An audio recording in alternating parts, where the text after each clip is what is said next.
আসন্ন ঈদকে কেন্দ্র করে মার্সিডিজ বেঞ্জের সবচেয়ে বড় লট নিয়ে হাজির হতে যাচ্ছে পরিবহন সেক্টরের কিং হানিফ এন্টারপ্রাইজ। একসাথে মার্সিডিজ বেঞ্জ ওয়েব 1623 মডেলের 20 ইউনিট নন এসি বাস নিয়ে রাস্তায় নামতে যাচ্ছে হানিফ এন্টারপ্রাইজ। হ্যালো এভরিওয়ান, যে যেখান থেকে আমার আজকের এই ভিডিওটি দেখছেন সবাইকে সুস্বাগতম জানিয়ে শুরু করছে আরো একটি নতুন ইনফরমেশন ভিডিও। দেশের পরিবহন সেক্টরের কিং হানিফ এন্টারপ্রাইজ যাদের বহরে ইতিপূর্বে মার্সিডিজ বেঞ্জের নন এসি বাসগুলো চলাচল করেছে ঢাকা, রাজশাহী, চাপাই রোডে। এরপরেও তারা এইবারের ঈদে 20 ইউনিট মার্সিডিজ বেঞ্জের নন এসি বাস নিয়ে আবারও রাস্তায় নামতে যাচ্ছে। বলতে হয় বাংলাদেশের সবচেয়ে বড় লটটি বর্তমানে রয়েছে হানিফ এন্টারপ্রাইজের কাছে। হানিফ এন্টারপ্রাইজের এই নতুন বাসগুলোর বডির কাজ খুব দ্রুত এগিয়ে চলছে। আসন্ন ঈদে এই বাসগুলো রাস্তায় নামবে। তবে এই বাসগুলোর কাজ বর্তমানে করা হচ্ছে হানিফ এন্টারপ্রাইজের নিজস্ব বডি প্রস্তুতকারক প্রতিষ্ঠান অভিমোটরসে, যা ঢাকা সাভারের হেমায়েতপুরে অবস্থিত। বর্তমানে যতটুকু জানতে পেরেছি 10 ইউনিট বাস প্রথম ধাপে বের হচ্ছে, পরবর্তী ধাপে আরো 10 ইউনিট অর্থাৎ সর্বমোট 20 ইউনিট বাস রাস্তায় নামবে। যে বাসগুলো বের হবে সবগুলো বাসেরই মোটামুটি বডি অর্থাৎ আউটসাইডের যে কাজগুলো সেগুলো হয়ে গেছে। শুধুমাত্র আউটসাইড বলতে গেলে গ্লাস বা বিভিন্ন টুকটাক রঙের কাজ রয়েছে। এছাড়া অনেকগুলো বাসের ভেতরের কাজও হয়ে গেছে মোটামুটি। এই বাসগুলোর যে পেইন্ট স্কিন সম্পূর্ণ ভিন্ন একটা পেইন্ট স্কিন অ্যাপ্লাই করা হয়েছে। এরকম পেইন্ট স্কিন বা এরকম পেইন্ট কখনোই হানিফের অন্যান্য বাসে অ্যাপ্লাই করা হয়নি। যখন আমি এর পূর্বে এসেছিলাম অর্থাৎ স্টার লাইনের মার্সিডিজ বাসগুলো যখন তৈরি হচ্ছিল, ওই মুহূর্তে এই বাসগুলোর ফ্রন্ট দেখে আমার কাছে অতটা ভালো মনে হয়নি। তবে যখন বাসগুলো মোটামুটি দাঁড়িয়ে গিয়েছে, বাসের পেইন্টও মোটামুটি শেষ হয়ে গিয়েছে, এই মুহূর্তে বাসগুলো মোটামুটি বেশ ভালোই লাগছে। এবং আমার কাছে মনে হয়েছে এই বাসগুলোর ফ্রন্টে বা লাইটিংও বেশ ভালোই পরিবর্তন আনা হয়েছে হানিফের। কেননা এই টাইপের ফ্রন্ট বা এই টাইপের লাইট অন্যান্য বাসে অ্যাপ্লাই করা হয়নি হানিফ এন্টারপ্রাইজের। তবে যে শুধুমাত্র হানিফের এই মার্সিডিজ বেঞ্জের বাসগুলোতে এই পেইন্ট স্কিন অ্যাপ্লাই করা হচ্ছে তা কিন্তু নয়।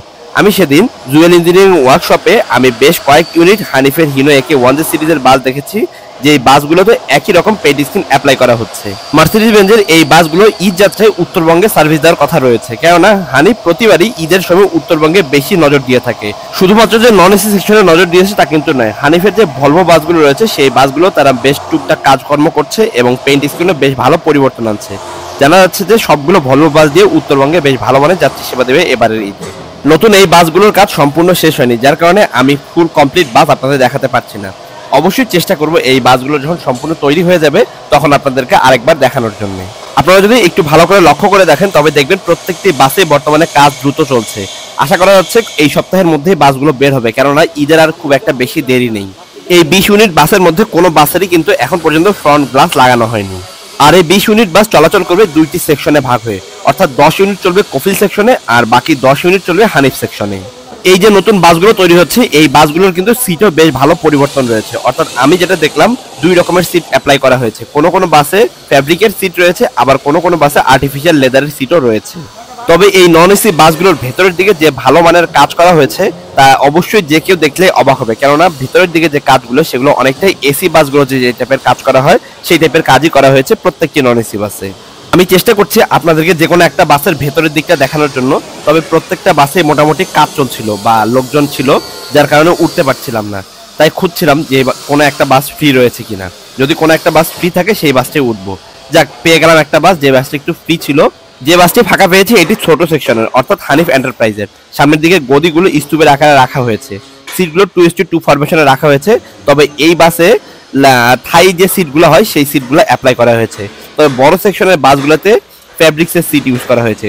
ওই সিটগুলো মোটামুটি ভালোই নরম, এই সিটগুলো খুব একটা খারাপ নয়, এগুলো যথেষ্ট নরম, যাত্রীরা আরামের সাথেই ভ্রমণ করতে পারবে। এই বাসগুলোতে 2:2 ফরমেশনে সর্বমোট 10টি সারিতে 40টি আসনের ব্যবস্থা রয়েছে এবং উপরের দিকে ফ্যানের ব্যবস্থা রয়েছে। তবে নর্মালি হানিফের বাসগুলো যে ফ্যানগুলো থাকে সেই ফ্যানগুলোই অ্যাপ্লাই করা হয়েছে। সিটগুলোর উপরের দিকে হ্যান্ড ক্যারিয়ার রয়েছে, যেখানে আপনারা ছোট হ্যান্ডব্যাগ বা লাগেজগুলো রাখতে পারবেন, যেগুলো ছোট ছোট। এছাড়া বেশ কিছু স্পিকারের ব্যবস্থা রাখা হয়েছে এই জায়গাতেই। এই হলো বড় সেকশনের গাড়ি, এগুলোতে ফ্যাব্রিক্সের সিট অ্যাপ্লাই করা হয়েছে। এই সিটগুলো যথেষ্ট নরম এবং এই সিটগুলোতেও যাত্রীরা আরামের সাথেই ভ্রমণ করতে পারবে। এই বাসগুলোতেও 2:2 ফরমেশনে 10টি সারিতে 40টি আসনের ব্যবস্থা রাখা হয়েছে। সিটগুলো আলাদা হলেও ভেতরের দিকে যে ইন্টেরিয়র সবগুলো বাসে একই রকম ভাবেই তৈরি করা হয়েছে। এই বাসগুলোতেও এই যে এই জায়গাতে স্পিকার রয়েছে, এছাড়া ছোট্ট ছোট্ট লাগেজ বা হ্যান্ড ব্যাগগুলো রাখার জন্য হ্যান্ড ক্যারিয়ারের ব্যবস্থা রয়েছে। সিটগুলোর উপরের দিকে এইরকম এসির ভেন্ট এবং রিডিং লাইট রয়েছে। যদিও এই বাসগুলো নন এসি বাস, তবুও এই জায়গাতে এইরকম এসির ভেন্টের ব্যবস্থা রাখা হয়েছে। তবে হানিফের অনেকগুলো বাসে এইরকম এসির ভেন্টের ব্যবস্থা রয়েছে। বাসগুলোর কাজ যেভাবে এগিয়ে চলছে আশা করা যাচ্ছে 23 বা 24 রোজার মধ্যে হয়তোবা এই বাসগুলো তাদের ফ্লিটে যুক্ত হবে, কেননা মোটামুটি 20-22 রোজার পরে ঈদের চাপ বেড়ে যায়। হানিফের যে 20 ইউনিট বাস তৈরি হচ্ছে, এই 20 ইউনিট বাস মূলত দুইটি সেকশনের। তবে এই দুইটি সেকশনের মধ্যে আমার চোখে একটা জিনিস একটু পার্থক্য মনে হয়েছে, সেই পার্থক্যটা আমি অন্য কোনো একটা জায়গাতে তুলে ধরবো। মার্সিডিজ বেঞ্জের অনেকগুলো বাস বর্তমানে রাস্তায় চলাচল করছে, শুধুমাত্র হানিফ নয়, এছাড়া অনেকগুলো ব্যানারেই চলছে। মোটামুটি যাত্রীদের রিভিউ খুব একটা খারাপ না, তারা মোটামুটি ভালোই বলছে। আমি নিজেও ভ্রমণ করেছি, আমার কাছেও ভালোই মনে হয়েছে। নতুন এই বাসগুলো দিয়ে ছোট সেকশন এবং বড় সেকশন উভয়ে ভালো মানের যাত্রী সেবা দেবে, এই আশায় ব্যক্ত করে আজ এখানে শেষ করছি। আবারও দেখা হচ্ছে নতুন কোনো ইনফরমেশন বা ব্লগ ভিডিও নিয়ে। ততক্ষণ পর্যন্ত সবাই ভালো থাকবেন, সুস্থ থাকবেন। শুভ বিদায়।